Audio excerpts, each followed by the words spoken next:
Bueno, muchas gracias por la invitación. Realmente cuando me llamaron la primera vez para que charláramos, a ver si podíamos hacer esta charla, yo no sabía muy bien qué era Creative Mornings y resultó gente casi de familia o conocidos de hace mucho tiempo. No imaginé que fuera a haber tanta gente, me alegra mucho que este tipo de cosas puedan ocurrir. Muchas gracias por la invitación.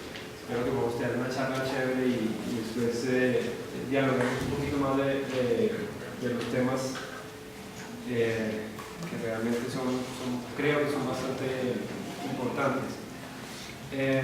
Hoy es un día muy bueno para hablar de urbanismo.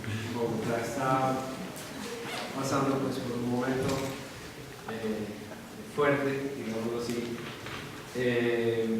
y uno se puede poner a pensar cuál es la relación entre aspectos muy técnicos, muy de los profesionales, entre comillas casi, del urbanismo, y la gente que es la que finalmente vive la ciudad, la gente que actúa sobre la ciudad y que finalmente compone la ciudad.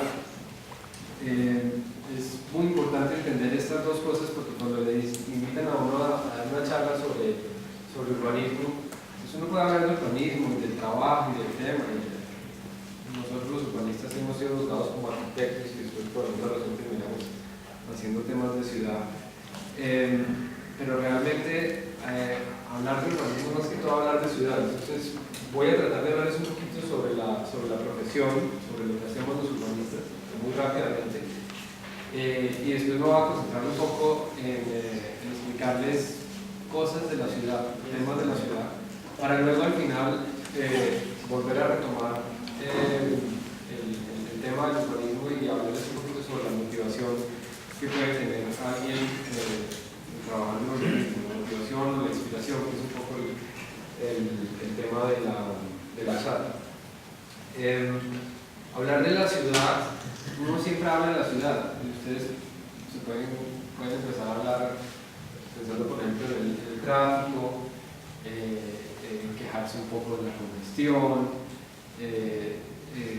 más que todo la ciudad siempre es un problema porque vive tanta gente en la ciudad que realmente es difícil que una ciudad funcione. Entonces el tema que les voy a mostrar, las cifras que les voy a mostrar van a reflejar un poco esa identidad caótica, congestionada, difícil de lo que son las ciudades, un poco para que nos asustemos con los datos y después sí reflexionemos acerca de qué puede ser la ciudad. La ciudad, yo me atrevería a decir que es el mayor logro de la sociedad hoy día, se cuenta como uno de los mayores logros en general, pero básicamente es la expresión colectiva de la humanidad entera. Los mejores inventos, los mejores desarrollos que han ocurrido finalmente tienen que ver mucho con la ciudad. Desafortunadamente, esta gran expresión, digamos, de nuestra cultura y de nuestra sociedad se enfrenta a los problemas más grandes. Hoy día, los grandes desafíos de la humanidad se encuentran en las ciudades. Si ustedes miran esta foto de detrás, eso es por Abastos. Toda la comida que ustedes, el desayuno que acabamos de comer tan rico, tuvo algo que ver con eso. Por aquí llegaron, ahora que estamos en paro horario, por aquí llegaron los productos, se organizaron de alguna manera, se distribuyeron en algunos vendedores y distribuidores que los llevaron hasta que finalmente lleguen a Carulla y a la tienda de la esquina del barrio para que podamos comer. Esto es reflejo de una ciudad de 7 millones de personas. Para que una ciudad de 7 millones de personas funcione se necesitan lugares como este. Y pues esto al fin y al cabo se vuelve casi que un problema, una dificultad manejar este tipo de actividad. En el 2030, que no es muy lejos, la población de las ciudades llegará la población mundial llegará al 60% localizado en las ciudades y al 70% en el 2050. Entonces, si uno sigue haciendo las predicciones, lo más lógico es que el mundo entero finalmente vaya a estar urbanizado. Por urbanizado no nos referimos a que todo vaya a ser autopistas, edificios y demás, sino que la relación entre el campo y la ciudad cada vez va a ser mucho más cercana, tiene que ser mucho más cercana. Por la evolución tecnológica, digamos, la manera como se mueven los diferentes productos, esa simbiosis va a ser más fuerte. Es decir, una persona va a estar cada vez menos aislada de una urbe, o al revés, cada vez más relacionada con una urbe. Son de más de 10 millones de habitantes. Bogotá está a un pelo de pasar a ser una megaciudad, y de todos modos hay discusiones, ahora lo vamos a ver un poco, si uno cuenta la población metropolitana, es decir, aquí la que está metida dentro del río Bogotá y los cerros orientales, o si además suma la población regional, toda la cadena de municipios que hay alrededor del lado occidental de Bogotá. Entonces, si contamos la población regional, es decir, si contamos que Faca ya esté o Zipaquirá ya esté dentro de Bogotá, yo creo que estamos llegando a los 2.000 millones, nos podríamos considerar como una megaciudad.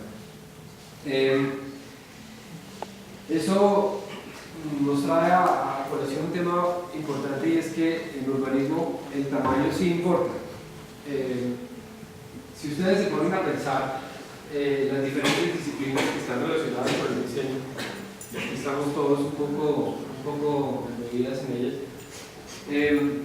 arranquemos con la que trabaja menos espacio, sería como un diseñador gráfico, luego un diseñador de interiores, un arquitecto diseña un edificio, mientras que el diseñador gráfico está trabajando sobre formatos mucho más pequeños. De pronto pasamos al diseño urbano y llegamos al urbanismo. Es decir, cada una de esas disciplinas maneja una escala, digamos, de tamaño que va aumentando. Entonces, a los urbanistas les toca pensar, digamos, en todos esos diferentes aspectos, porque finalmente el territorio que ellos estudian, pues, tiene que ver con esos diferentes tamaños. Un urbanista, digamos, que se puede concentrar en pensar cómo se van a relacionar un grupo de ciudades y hacer planificación regional, pero un urbanista también tiene que pensar cuántas tiendas de barrio están en un sector para que la población que esté ahí, digamos, que tenga acceso a los servicios que necesita tener. Entonces, es un tema de tamaño básicamente, y pues viendo el crecimiento de las ciudades es importante tenerlo en cuenta. El primer aspecto entonces que les voy a mostrar cuatro temas que considero son los más relevantes, y realmente lo hago así porque la conferencia no da para más tiempo, pero podrían ser, según los conté, unos 10 o alrededor de 10. Solamente vamos a ver entonces esos cuatro. El primero es el tema de ciudad-región. ¿Qué es una ciudad-región? Si nosotros pasamos estas cuatro estas cuatro figuras rápidamente, lo que uno ve es cómo han cambiado las redes de comunicación entre ciudades y entre gente hoy día. Si se devuelve a la primera, fíjense, todas estas ciudades tenían mucho que ver con conexiones marítimas, eran los barcos, como más o menos digamos, siglo XV, siglo XIV, los barcos estaban empezando a moverse entre ciudades, y las ciudades puertuarias eran las más fuertes. Pasemos a la última.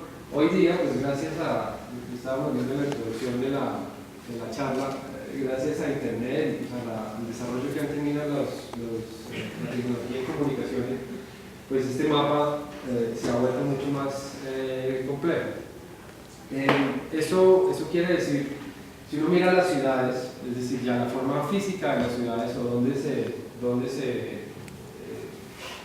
ubican las ciudades, este mapa, que es yo creo que este mapa es el que mejor muestra la urbanización del mundo hoy en día, es el mapa de luces hecho con base en Google. Si uno mira las ciudades, uno ya no ve una ciudad, por ejemplo, ciudades que conocemos fácilmente, Miami sube hasta Boca Ratón, que llega, es ya una colección de ciudades sobre una costa, lo mismo le pasa al corredor entre Boston, Washington, Nueva York. Río, las ciudades bogotanas, colombianas, claramente ubicadas sobre el eje de la cordillera, la diferencia de Estados Unidos entre la costa este y la costa oeste. Europa básicamente fíjense que es un patrón de ciudades que es casi completo, digamos que son ciudades muy pequeñas pero muy bien relacionadas entre sí y hacen que el color del mapa sea casi como una textura, digamos así, y es un poco a lo que me refería al principio, y es que la urbanización está metiéndose en todo el mundo.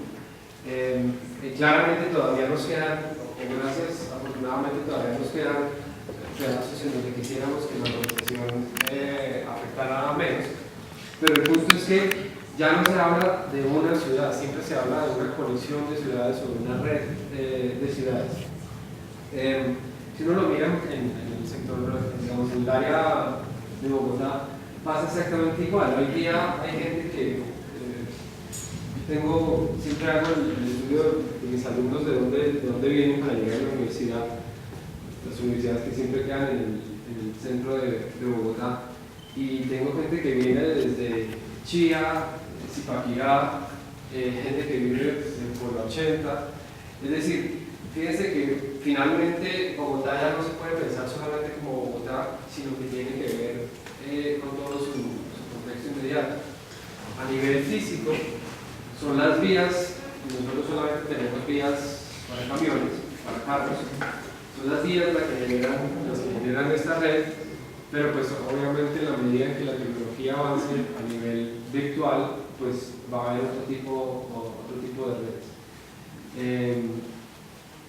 Entonces el primer aspecto es la ciudad-región. ¿No? Tenemos que dejar de pensar en ciudades autónomas y más bien mirar cómo se relacionan con otro grupo de ciudades y con el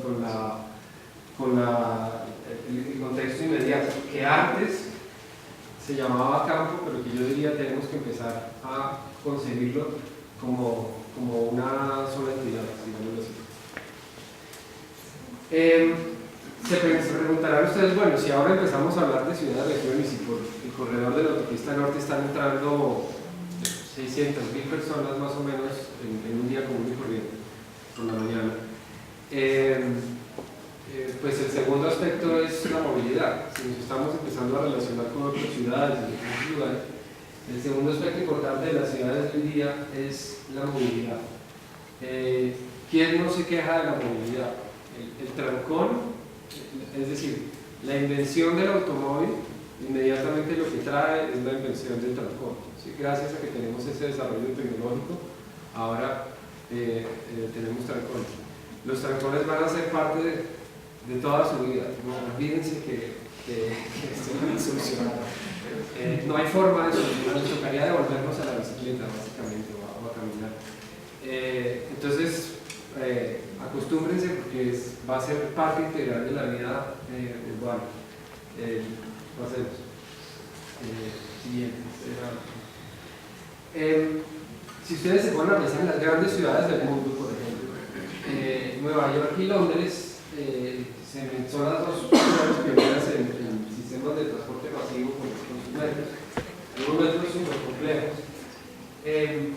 Aparecieron más o menos a principios del siglo pasado, y en esa época esas ciudades tenían alrededor de 3 millones de habitantes. Eran las dos ciudades más grandes del mundo en ese momento. Y pensemos que Bogotá está más o menos en 7, solamente la parte urbana, la parte metropolitana. Nosotros llevamos 69 años de discusiones sobre nuestro método. Estos son datos además que saqué de la alcaldía de hoy día. Si hay algo que caracteriza muy bien a a esta alcaldía sus comunicaciones y entren a las páginas web de la alcaldía son buenísimas, tienen una muy buena estructura de comunicación.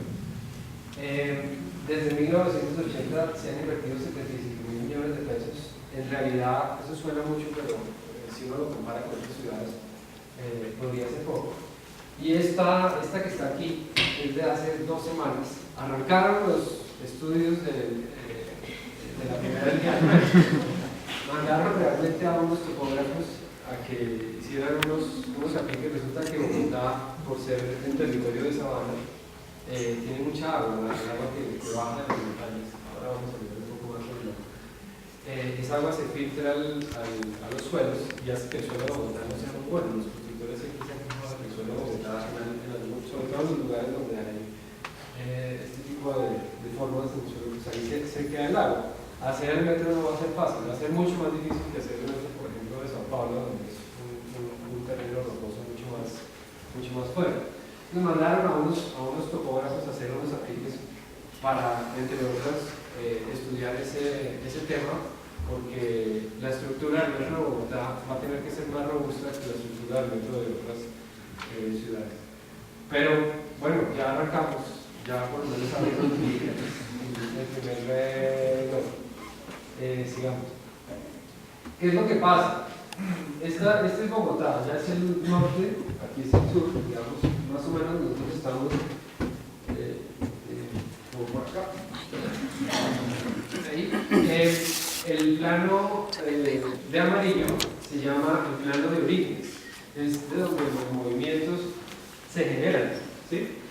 Y ustedes miran toda la zona periférica de Bogotá, o sea, aquí estamos en Usme y estamos bajando aquí, el aeropuerto está como por acá, por allá está el sur, ¿sí?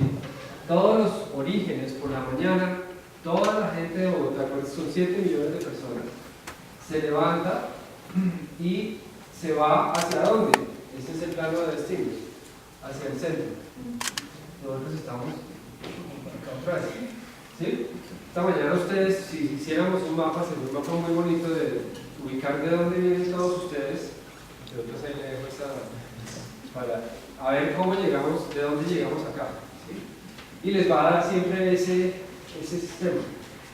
En ese movimiento, todas las mañanas se mueven 5 millones de personas de para acá, y por la tarde, por la noche, 5 millones de personas de para allá. En total, 10 millones de personas. Imagínense la escala, 10 millones de personas, contándolos a cada uno de ustedes y a mí, que se están moviendo de esa forma. Con eso ya olvídense de las quejas del tráfico, porque aquí está la justificación exacta. No hay sistema de transporte del mundo que mueva 10 millones de personas de una forma eficiente y rápida. Tiene que haber congestiones, las ciudades son complejas, son complicadas, tiene que haber congestiones. ¿Cómo hace uno para manejar?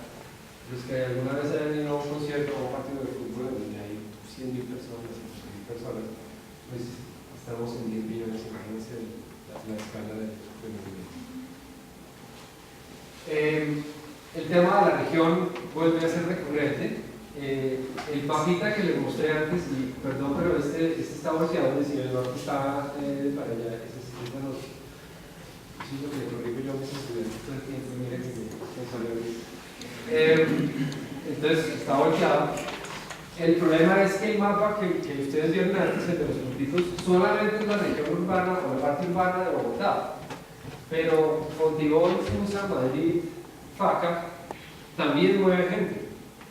Zipaquirá, Cajicá, Chía también mueve gente. La gente de aquí se mueve más en transporte público, la gente de allá se mueve más en transporte privado.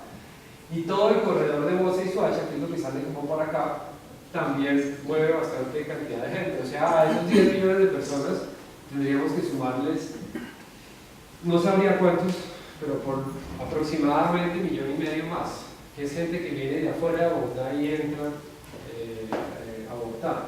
Por esa razón, ustedes han escuchado el tema del tren de cercanías. El tren de cercanías es un sistema de transporte masivo que está hecho para conectar escalas grandes, escalas regionales, con los corredores principales. Fácil, vayan un sábado a las 11:30 de la mañana a la 80, a ver cómo les va.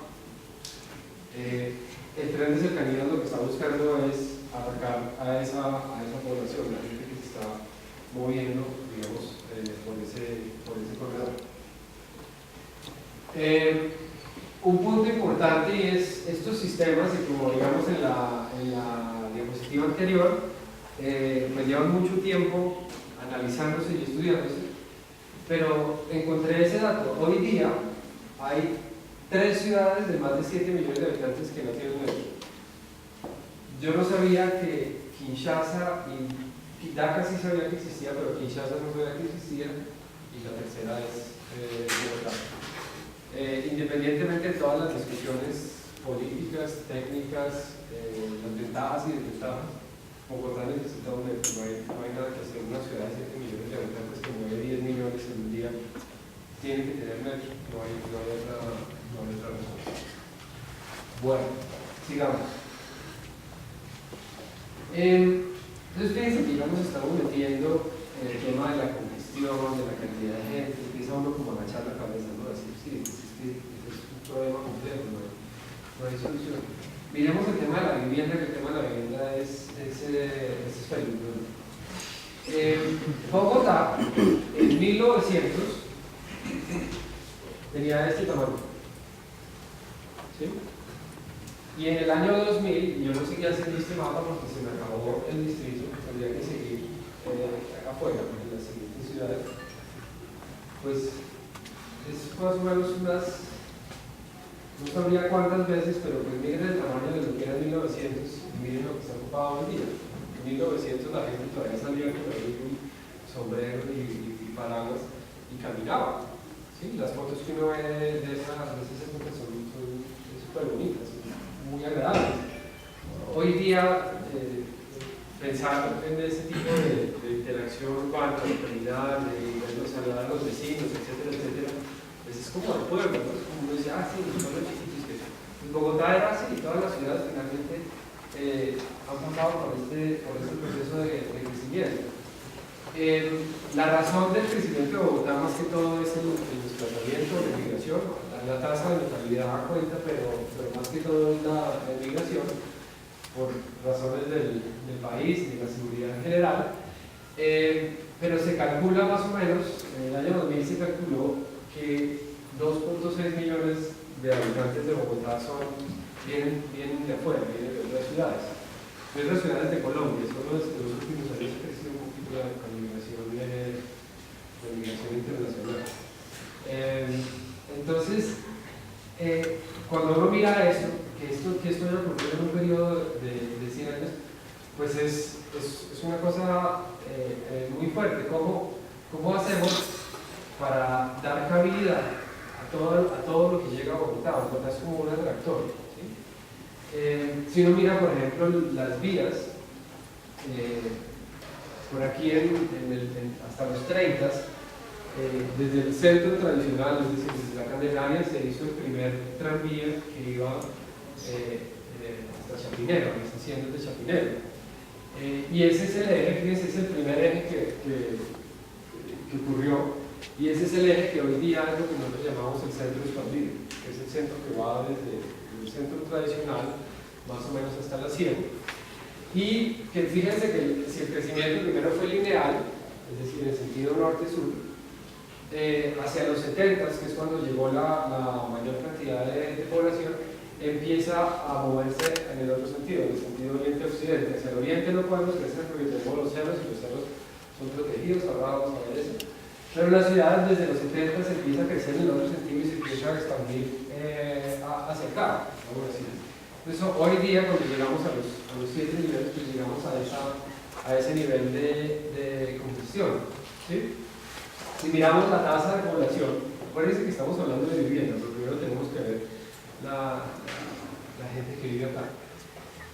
Cada año, en promedio, llegan a Bogotá 40.000 nuevos hogares, 150.000 personas. 40.000 nuevas familias a Bogotá cada año. Eso es de locos. Pasemos.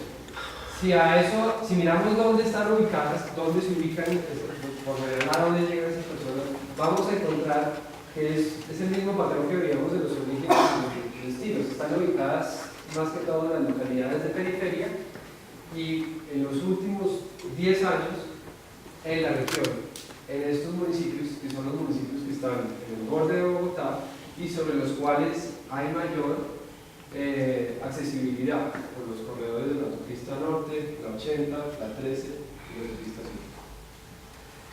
Si la población en la región crece a un ritmo menor que ha crecido en Bogotá, pero cada vez crece más rápido, es decir, el año entrante esta cifra va a subir. Se calcula más o menos que son 5.500 hogares. Bogotá tiene 45.000 nuevas familias. Estas son familias a las cuales hay que darles educación, salud, recreación, pero lo más importante, vivienda. ¿Cómo creen ustedes que llegan las familias acá a Bogotá? ¿A dónde van a vivir? Bogotá tendría que estar construyendo 45.000 nuevas viviendas cada año. ¿Cuánto se construye de eso? En vivienda de interés prioritario, en un buen año, digamos, como digo yo, se hacen 8.000. Quiere decir que nos faltarían 37.000. Hay 37.000 familias en promedio de a 4, que no tienen, que el gobierno no les puede garantizar dónde van a vivir. Llegan a Bogotá a buscar, digamos así. Si uno mira otros datos, por ejemplo, el plan de desarrollo actual, que es el de Bogotá Humana, como gran logro propone 30.000 en el periodo de los 3 años que realmente queda formulado. Son 150.000 en déficit. En realidad, los promedios más o menos es que Colombia en general, y sobre todo las ciudades grandes, llegan a suplir por ahí el 20% de la vivienda que se necesita. Es una cifra dificilísima. Y claro, uno puede quejarse desde ahora que el presidente sacó su plan de las viviendas en la COPET. Uno siempre dice, ¿cómo es posible que no se haga? Pero imagínense dónde vamos a construir 40.000 unidades de vivienda hoy día. Podríamos hacer un taller rápido de 15 minutos en que cada uno escriba en su documento. ¿Dónde creen ustedes que se pueden construir 40.000 viviendas cada año? Cada año. Muy difícil. Entonces, digamos que vean la foto, esta complejidad, esta cantidad, todo lo que pasa, las peleas de una familia por acá, al señor que le están echando por acá, y que no llegó al trabajo, imagínense todas las historias que al mismo tiempo pueden confluir en esta foto, y tenemos que poner a los pobres urbanistas a que traten de solucionar estos problemas. Son problemas muy difíciles y muy complejos de solucionar. Bien, el cuarto punto, aparte de la vivienda, pues es el medio ambiente. El medio ambiente cada vez, o sea, como ha crecido tanto la urbanización y pues, desafortunadamente no crece para el lado que debería crecer, sino que cada vez más los datos de polución, de contaminación, etcétera, aumentan, pues el medio ambiente se ha vuelto uno de los puntos más importantes. Cuando el urbanismo arrancó realmente, técnicamente el urbanismo arrancó a principios del siglo por allá en Londres, en París, bueno, en Barcelona también, un poquito antes en Amsterdam. Pero cuando arrancó como disciplina, el único o el gran problema que tenían los urbanistas era dónde poner la industria y dónde poner la vivienda. Básicamente el urbanismo se basaba en eso. Hasta más o menos hasta los 50, con las universidades lo que trabajaban era cómo relacionar la industria y la vivienda, dónde ponerla. Claro, estábamos en la revolución industrial, estábamos en una cantidad de métodos tecnológicos que generaban impactos sobre la ciudad, entonces pues ese era el tema. Eso ha venido subiendo, y pues obviamente hoy día, digamos que uno de los grandes aspectos de la ciudad es el medio ambiente. Bogotá es una ciudad preciosa, única, inigualable, y digamos que la característica principal, nosotros no tenemos mar, pero tenemos esta belleza de cerros que nos acompañan. Además, ¿se acuerdan todo lo que les conté de las pequeñas cosas que pasan dentro de la ciudad? Dentro de esas pequeñas cosas, lo único que nos acompaña son los cerros. Uno siempre se voltea Ahí están los cerros. Son la imagen, regulan el clima, nos dan, son la base para sustentar toda la flora y la fauna que hay en la sabana. Son la fuente de agua. No sé si habrán visto en los noticieros que Petro dice que esto no hay que urbanizarlo, que aquí no se puede hacer absolutamente nada, y los urbanizadores y los consultores dicen sí, tenemos que poder conquistar los cerros. Pues el agua que tomamos toda viene de allá. Si nos inventamos alguna forma de hacer agua, sería posible. Desafortunadamente, en los cerros, y ahí pongo la imagen en blanco y negro, son el sitio donde podemos ver los más grandes daños ambientales de Bogotá. El nogal, por ejemplo, que es insignia, es un árbol insignia de los cerros, desafortunadamente está en extinción. No sé si veo que para aquí cerquita gastaron no sé cuántos millones de pesos en salvar un nogal con un proyecto. Un ejemplo muy bueno de lo que sí toca hacer. Bogotá tiene dos tipos de riesgo. Uno es el riesgo tecnológico, es decir, el riesgo que generan las industrias, y el segundo es el riesgo por remoción de masa, por deslizamientos. Ese riesgo siempre está asociado a los deslizamientos que ocurren en las montañas. Entonces, tenemos ese problema también. Los cerros cada vez más, si uno mira las fotos de Bogotá, esto va subiendo, ¿no? va conquistando el territorio de los cerros. Cada vez más, aunque eso también ha variado un poco, pero digamos que por ahí en los 80s, cada vez más podía ver uno las canteras, ¿no? Grandes tajos que le sacaban a los cerros para conseguir material para la construcción, es decir, era para el mismo daño que se estaba haciendo. Entonces, los cerros son un buen indicador de que tanto Bogotá sabe cuidar su medio ambiente. Sigamos. El otro punto importante de Bogotá es que Bogotá tiene dos condiciones, la normalmente que es la de los cerros, y desafortunadamente la que no es tan bonita es el río Bogotá. Es un río además un poco difícil porque si ustedes vieron cómo funcionaba la urbanización desde la Edad Media, vieron el tema de los puertos, el planito este donde usábamos los puertos. Bogotá es una ciudad sin mar. Nuestros puertos son todos puertos secos, se llaman puertos secos. Entonces el río es como una cosa ahí como de decoración realmente. El río siempre está allá, pero uno nunca lo ve, nunca va allá. Tal vez para lo que he sentido es para saber que ese es el límite de metropolitano de Bogotá. Sabemos que lo que pasa para allá, ahora ya no, pero antes se llamaba región, o sabana, era lo que estaba afuera, y eso era lo que estaba adentro.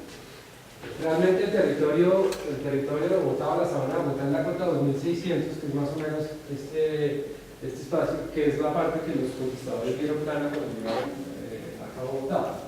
Por toda la mitad de esa planicie pasa el río, que nace a 3.300 metros hacia el norte, y digamos que en su primer tramo, que está dividido en tres tramos, en su primer tramo, más o menos cuando se llega a Tocancipá, empiezan a aparecer los problemas, porque hay industria de corrientes de fuera, que genera una polución altísima. Y a medida que va bajando, el río se va contaminando hasta que llega al cauce medio, que es esta parte que está acá, esta parte que afecta a Bogotá. Cuando pasa, al final el cauce medio está completamente contaminado. Esto llega a Girardot, al Magdalena, y por Magdalena sube hacia el norte y llega, como siempre he dicho yo, a las islas del Rosario. Entonces uno mira una fotografía de las islas del Rosario, uno ve la mancha negra del río Magdalena apuntando derecho a las islas del Rosario. El río debería ser como digamos que nuestra expresión de empate con la región, con la sabana. Desafortunadamente, siempre como se ha considerado como límite. Por ejemplo, es el límite del acueducto. Los receptores de agua del acueducto llegan hasta un gran. Afortunadamente, ahora ya hay unos receptores por acá, receptores de aguas negras. Antes, toda el agua negra, lluvia, aquí fuera, bajaba directamente al río. Entonces siempre se ha pensado como un límite, como lo que está allá al final. ¿Sí? Eso es nuestro punto que al final hay un río allá y pues eso está. Industrialmente pues es muy polucionado y uno podría decir, pero bueno, el río está allá, busquen a ver cómo lo limpian allá, eso es un problema de los jóvenes que están en su moto y les toca vivir ahí. Pues no. Toda la agricultura que tenemos en la zona de Bogotá, que es el 33% de la comida que nosotros comemos viene de esta región, toda la agricultura que se hace acá tiene influencia del río Bogotá, del agua que se utiliza para riego y la sedimentación del suelo, toda está relacionada con el río Bogotá. Luego la polución que nosotros mismos creamos aquí en esta edificación, que eventualmente se penetra en los productos agrícolas y pecuarios que nosotros finalmente volvemos a recibir. Luego no es un problema que por allá está el río, que por allá está la sabana, que por allá está el campo, sino que finalmente es una cosa que se nos está devolviendo. ¿Sí? Y más bien en vez de pensar de que pues, el río está allá y está lejos, lo que pasa es que realmente nosotros nos estamos devolviendo nuestra propia contaminación. Yo podría seguir hablando de muchos más temas, de la calidad del aire, del ruido, las basuras. En fin, hay 10.000 temas ambientales que podría haber, pero pues quiero que nos ajustemos un poco y que nos demos cuenta de lo complejo que es manejar una ciudad o vivir una ciudad, ser creativo en una ciudad, pero dejémoslo aquí. Les dejo con esta imagen de, esto es típico, ustedes ven esto todos los días y no se dan cuenta, cojan el teléfono y lo hagan así, sin mirar, muchos lo hagan así, aquí les sale esto. Entonces, pues, desafortunadamente esas son nuestras ciudades. Entonces, uno se podría pensar, oiga, pero entonces pues dejemos las cosas así, porque esto no tiene solución, es complejo, ¿cómo vamos a mover 10 millones de personas? ¿Cómo vamos a solucionar el agua? Finalmente baja al río y después se nos devuelve.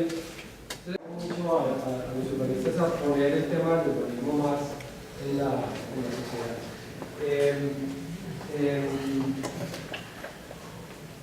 De todos modos, técnicamente pues son las cosas que aprendemos en la universidad, las cosas que trabajamos, etcétera, etcétera, pero realmente a mí por lo menos lo que más me motiva y lo que me gustaría poder transmitirles a ustedes es que en medio de todo esta confusión, este caos, esta complejidad, de los padres, de las leyes, de los abogados, etcétera, etcétera, que son los temas tradicionales que se hablan en la ciudad, es que yo sí puedo ver el cambio, yo sí puedo ver que las ciudades en ciertos aspectos mejoran.